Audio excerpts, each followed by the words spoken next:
about how to plot out your drawings on your block of soap.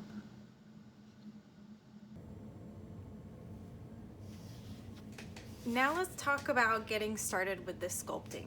So I've decided I'm gonna go with the second sketch I did, and I've got all my materials here.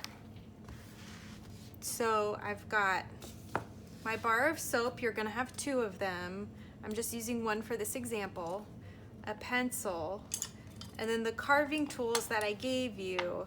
And then I also think it's helpful to grab whatever you have, or like if you have things around the house that might be helpful, like I think a butter knife might be really helpful to block things out. So anything you think might be a cool tool for sculpting or making texture. I've got a sponge that is a little bit damp, and sometimes the water can help with smoothing and things like that. And then of course my ruler.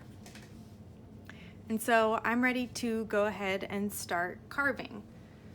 So the first thing I'm gonna do, just put some of this aside. All right, so the first thing I'm gonna do is plan out how I'm going to carve this block of soap. So I'm gonna go ahead and open it up. All right, and check out that soap. Mine has a little divot in the corner, but that's okay. We're gonna sculpt that away. And so the first thing I need to do is I need to figure out how to get these sketches onto this block of soap. And I wanna be able to visualize how I'm carving. So I'm gonna take my pencil and my block of soap, and I think I'm gonna start by sculpting this little guy here, this one, this one, this one. So I've got 4 different views of it, which is going to be really helpful for me when I'm starting to think about sculpting it. So, you know, from the front view, let me make sure, here we go. Okay, so from the front view, I kind of have him, this little guy, and I'm just going to draw very lightly right onto my bar of soap. And so I kind of have this sloping sort of character here. And I'm gonna push my line a little deeper than I might recommend for you, just so you can see it. For you, you just need the lines in there enough that you'll be able to see it. And I'm gonna do the same thing now from the other side. So when I turn him on the side, right, this is gonna be the view. And so I'm gonna try to sculpt that. So the view, he kind of has a curve. It gets a little narrow at the top. There we go. Okay. And then on the back, we're going to start up. And I'm trying to make the most of this bar of soap. That's why I'm trying to draw right to the edge. All right.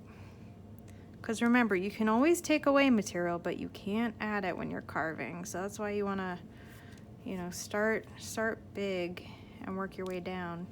And then again on the side, this side is going to be, so I've got, he goes a little shorter on this side, right? So I think on this side, it'll be something probably more like that. Yeah. And then I'm also going to try to imagine the top and bottom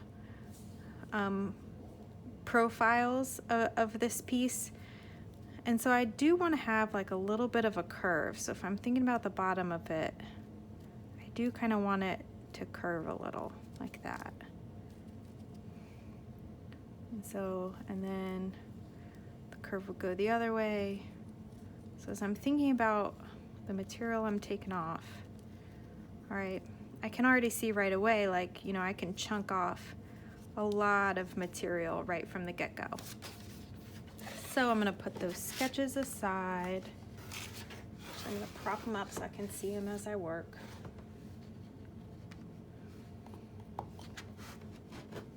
There we go. Actually, they're not staying put, so I'm just gonna, there we go. Okay.